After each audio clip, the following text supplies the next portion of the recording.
Hello friends, कैसे हो आप सभी का बहुत बहुत स्वागत है मेरे चैनल में। और अभी सुबह के 10 बजे हैं। मैं झाड़ू पोछा बर्तन बाकी सारे काम ख़त्म कर चुकी हूँ और यहाँ पे मैंने नहा भी लिया और कपड़े धुलने के लिए रख दी।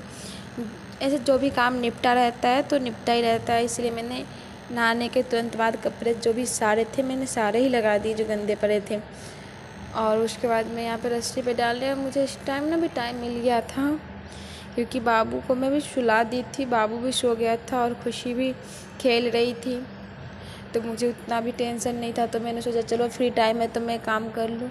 और जो भी काम निपट जाते हैं ना तो वो निपट जाते हैं, नहीं तो पड़े रहते हैं। तो छोटे बच्चे के साथ ये सब करना थोड़ा मुश्किल हो जाता है, तो इसलिए जब टाइम मिले तब कर लेती हूँ। मेरी कोई रूटीन नहीं है कि मैं इस टाइम ही ये काम कर लूँ, ऐसे अभी मेरे से नहीं हो पा रहा है क्योंकि कब बच्चे हैं तो कभी किसी और काम में मैं उलझ जाती हूँ। इसलिए जब मुझे फ्री टाइम मिलता है मैं तभी कर लेती हूँ, और वो बेशक दोपहर सुबह शाम जब मुझे टाइम मिल जाता है मैं वो काम उसी टाइम निपटा लेती हूँ। और अभी मैं इसीलिए फटाफट कर रही हूँ। बाबू सो रहा है, मुझे ना अभी बिल्कुल आराम से शांति सी लग रही थी, इसीलिए मैंने काम करना शुरू कर दी थी। और खुशी अगर थोड़ा भी आवाज़ करेगी तो बाबू तुरंत उठ जाता है क्योंकि बच्चे जल्दी उठ ही जाते हैं, बच्चे की नींद जल्दी खुल जाती है। तो इसीलिए मैं सोच रही हूँ कि जितना जल्दी वो सो रखा है, जितना मैं काम निपटा सकूँ उतना मैं निपटा लूँ, नहीं तो बाकी काम जो बच जाएगा तो वो मैं धीरे धीरे करूँगी। क्योंकि बच्चे के साथ मुझे तो काफ़ी प्रॉब्लम होती है, मुझे क्या हर एक माँ को होती है जिसको छोटे बच्चे हैं, तो किसी को जल्दी हो जाती है किसी को नहीं। तो मेरे से नहीं हो पाता है तो मैं थोड़ा थोड़ा करके ही करती हूँ। और मैं जब से उठी हूँ तब से लगी हुई हूँ कि जितना काम मेरा निपट जाए उतना मैं निपटा लूँ, इसीलिए मैं अपना सारा काम फटाफट ख़त्म करने जल्दी निपट जाएगी मेरी सारे काम। तो मुझे और भी बाकी काम करने हैं क्योंकि मैंने अभी खाना नहीं बनाया है, मुझे भी खाना बनाना बचा हुआ है। तो मैंने सुबह में चाय बनाई थी, तो उसी के साथ तो खुशी के पापा ने तो कुछ नहीं लिया था, पर मैंने और खुशी ने बिस्किट ले लिए थे उस चाय के साथ। और यहाँ पे मैं आ गई हूँ और खाना बना, तो मैंने यहाँ पे कुछ सोच रही थी मैं क्या बनाऊँ क्या, तो कुछ मुझे उतना समझ नहीं आया क्या बनाऊँ। तो मेरे फ्रिज में दही पड़े थे जो उसके पापा कल शाम को लेके आए थे 2-3 डब्बे, तो और बाकी ख़त्म हो गए थे, 1 डब्बे पड़े थे। तो मैंने सोचा इसी की सब्ज़ी बना लूँ। तो मैंने यहाँ पे थोड़ी सी मिर्ची तेज़पत्ता और प्याज लहसुन डाल के मैं इसको ना भुनने के लिए रख दूँगी। तो मैंने पहले तेज़पत्ता हरी मिर्च और लहसुन मैंने पहले ही डाल दिया, वो थोड़े लाल होने के बाद मैंने यहाँ पे प्याज भी डाल दी, क्योंकि ये ना बहुत झटपट सब्ज़ी बन जाती है बिल्कुल। आप चाहो 10 से 15 मिनट में, ऐसे तो सब सब्ज़ी बोलते जल्दी और जल्दी जल्दी, लेकिन इसकी सब्ज़ी ना आप जो आपको 5 से 10 मिनट लगेंगे। मसाले और प्याज भुनने तक का टाइम लगता है, नहीं तो इससे टाइम नहीं लगता है। तो मुझे लगा कि जल्दी मैं कर लूँ। और सुबह में मैंने कुछ बना रखी थी और सब्ज़ी, खुशी दही की सब्ज़ी नहीं खाएगी ना, तो मैंने इसके लिए पहले ही मैंने उसके लिए मैं आलू बैंगन की सब्ज़ी बना दी थी, बस थोड़ी सी बनाई थी। तो मैंने बनाई थी तो मैं सोची खुशी में खा लेंगे, फिर मैंने सोचा नहीं जब दही बचे तो मैंने इसको सब्ज़ी बना दी। यहाँ पे उसी की सब्ज़ी बना रही थी और मुझे अच्छी लगती है। मैं बहुत लोगों की दही नहीं अच्छी लगती है, बहुत लोगों को अच्छी लगती है, तो मैं दही नहीं खाती हूँ, पर बट मुझे दही की सब्ज़ी बहुत अच्छी लगती है। तो मैंने यहाँ पे दही की सब्ज़ी बनाने की सोच रखी थी और रोटी भी अब बनाऊँगी। मैंने कुछ बनाया भी नहीं था पहले, बस सब्ज़ी बना के छोड़ दी थी, वो भी थोड़े टाइम में मिला था तो मैंने बना दी थी। और यहाँ पे मेरे मसाले भून रहे हैं, लाल लाल से हो रहे हैं। बस मसाले जितने आप अच्छे से भूनो उतनी अच्छी सब्ज़ी बनती है। तो मैंने यहाँ पे मसाला ही भूनना स्टार्ट कर दिया था। मैं सोची चलो अच्छे से जो बना रहे थे अच्छे से ही बनाए। और बाबू भी सो रहा था ना, तो बाबू सोते था तो मुझे ना काफ़ी टाइम मिल जाता है आराम से कुछ करने का। नहीं तो जब बाबू उठा रहता है ना तो बिल्कुल परेशान सा कर देता है, वो कभी इधर कभी भागता है। छोटे बच्चे को ना कुछ भी हाथ में मिल जाए वो मुंह में डाल ले या ये कर ले, तो इसकी वजह से थोड़ा ज़्यादा परेशानी होती है। ऐसे कुछ नहीं है कि उसको पूरा काम नहीं कर सकती है, कभी कभी आलस सा आ जाता है तो इसकी वजह से हो भी जाता है।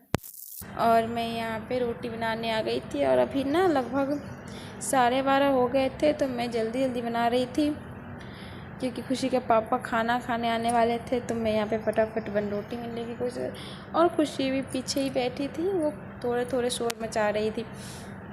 तो इसलिए मैं उसको बोल रही थी कि कुछ मत कर कुछ मत कर, पर बच्चे का क्या है, बच्चे को तो जितना समझाओ उतना ही काम करते रहते हैं। बस मैं इसी में लगी थी। और यहाँ पे ना पता नहीं क्यों मैं जब से आई हूँ ना इस कमरे पे, तब से ना मुझे ना अजीब सी फील हो रही है। वहाँ पे मैं रहती थी तो वहाँ पे एक भी मक्खी नहीं आती थी, यहाँ पे ना एक दो कभी कभी मक्खी आ जाती है, तो जिसके वजह से मुझे ना हर चीज़ ढक के रखना पड़ता है। वहाँ पे भी मैं ढक के रख देती थी, लेकिन यहाँ पे ना मुझे लगता है कहीं मक्खी अथी ना कर दे, इस वजह से मैं आटा भी गूँध के रोटी बनाई तो मैं इसको ढक के रखी। कुछ भी थोड़ी सी भी दिखती है ना तो ऐसा लगती है मक्खी कहीं से आ ना जाए, क्योंकि यहाँ पे 2-4 मक्खी मुझे ऑलरेडी देखने को मिल चुकी है। तो मैं यहाँ पे सब्ज़ी अपना ढक ढक के कर रही हूँ। और बच्चे रहते हैं ना वहाँ पे मक्खी आना सही नहीं रहता, क्योंकि बच्चे परेशान हो जाते हैं मक्खी की वजह से। तो मैं यहाँ पे पहले मैंने झाड़ू पोछा इसीलिए उठिए कर दी कि मक्खी भी ना आए, और सफाई हो गई रहती है ना तो बच्चे कहीं भी खेल ले कुछ उतना नहीं है। छोटे बच्चे को पता ही, वो ज़्यादा बिस्तर से ज़्यादा फर्श पे ही खेलते, तो मैं इसलिए पहले ही सब साफ़ कर दी थी कि बच्चे जितना खेले तो वो उठेगा तो खेलेगा। और ये देखिए आलू बैंगन की सब्ज़ी ठंडी जो हो गई थी, तो मैंने इसको गर्म होने के लिए डाल दिया था। जो खुशी बोली क्या जो ये ना कल की सब्ज़ी है ना, तो उसको पता ही नहीं था। कल मैं बनाई थी तो मैं कल भिंडी की सब्ज़ी बना दी थी, तो इसको लग रहा था ना इसमें भिंडी है, तो बोल रही है बैगन को इससे भिंडी है, मैं नहीं खाऊंगी, तूने भिंडी कल की सब्ज़ी इसमें डाल दी। उसको भिंडी और बैगन में कुछ फ़र्क ही नहीं पता चला, तो मैंने फिर से उसको ना दिखाया गर्म करके, देख आलू है ये है, फिर वो खाएगी। और यहाँ पे बिस्तर मैं आ गई अपने बिस्तर साफ़ करने, और बाबू का झूला पर सो रहा है। और आप लोगों ने देखा होगा बाकी ब्लॉग में जो बाबू झूला पे सोता है, तो यहाँ पे भी मैं जब से आई हूँ मैं कहीं और अब आ चुकी हूँ। आप लोग अगर पिछला ब्लॉग देखे होंगे मेरे सारे वीडियोस, तो आपको पता होगा कि वो घर ये घर में काफ़ी अलग है। तो मैं इस घर में आने के बाद पहली बार शूट कर रही हूँ। तो यहाँ पे बाबू सो रहा है, और मैंने सुबह में जब उठी थी तब मैंने बेड साफ़ की थी, लेकिन छोटे बच्चे हैं कभी कुछ कर देते हैं, तो इसकी वजह से गंदगी फैल जाती है।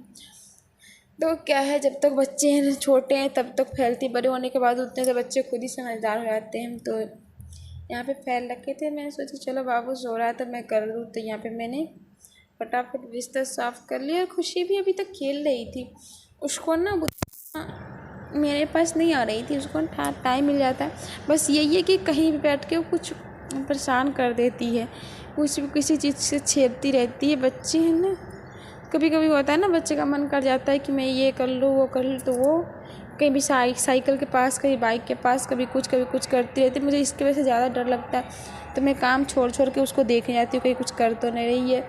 और ये कल के कपड़े जो मैंने कल धुले थे, तो मैंने इसको रात को ही लेके आई थी, तो मैंने इसको डाला नहीं था रस्सी पे, क्योंकि ना इसको मोड़ना था, और मैंने सोचा कि कैसे तो फैला के रखने से अच्छा था, तो कि मैं इसको एक में डाल के ले आई थी बकेट में, और इसको मैं जो कपड़े को यूज में लाना है उसको मैं अलग रख दी। और वो कपड़े जो था ना वो कुछ बेकार थे, थोड़े फटे थे, तो मैं सोची वो किसी चीज़ में यूज आ जाए, तो मैं उसको साइड में रखती सोचूंगी जो क्या करनी है। और यहाँ पे मैं अपने कपड़े अलग, खुशी के पापा के कपड़े अलग और खुशी के कपड़े अलग, सारे कपड़े मैं अलग अलग रखती हूँ। ये हर माँ के होते हैं कि छोटे बच्चे जिसके होते हैं ना वो लोग अपने सारे कपड़े अलग रखते हैं, क्योंकि बच्चे का ना कपड़े मिक्स हो जाते तो बड़े के तो पता ही नहीं चलता कि बड़े का कपड़े कहाँ है और छोटे का है। छोटे के कपड़े कभी कभी बड़े बच्चे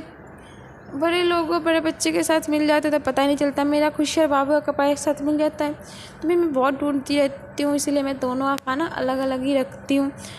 तो मैं दोनों ने 4 का ही बना रखी हूँ अलग, अपना अलग, मेरे अपने हस्बैंड का अलग और खुशी बाबू का अलग। जैसे ना कि जब ज़रूरत पड़ती है तो जाओ ढूंढो तो तुरंत मिल जाती है, ढूंढने की ज़रूरत ही नहीं पड़ती है, अलग रहती है तो। और ये पर्दा है जो मैं कमरे में लगाने के लिए लाई हूँ, तो वहाँ से मैंने पता नहीं था कि मुझे खाली करना है वो कमरा, तो मैं पहले से कुछ तैयारी नहीं की थी। और यहाँ पे आने के बाद मैं उतना टाइम नहीं मिला कि मैं खाली करूँ, तो मैं इसके पापा जैसे गए थे सारे सामान लेके ऐसे ही आ गए थे। मैं पहले ही आ गई थी और इसके पापा दोबारा जाके तब लेके आए थे मेरे आ जाने के बाद। तो वो ऐसे जैसे सामान पड़े थे वो बस वैसे उठा के लेके आ गए थे। तो मुझे यहाँ पे सब अपना धीरे धीरे सेट करने का टाइम मिल रहा है। मैं इकट्ठा तो कर नहीं पाई हूँ अभी तक, तो धीरे धीरे कर रही हूँ। तो इसीलिए मैं अपना सब धीरे धीरे क्योंकि मुझसे नहीं हो पा रहा है, पता नहीं। और जब से मैं बीमार पड़ी हूँ ना, तब से तो मुझे और भी कुछ नहीं करने का मन कर रहा है। तो मैं जो छोटा मोटा घर का काम होता है, जो रोज़ का काम होता है, बस मैं वही करती हूँ और कुछ नहीं मैं कर पाती।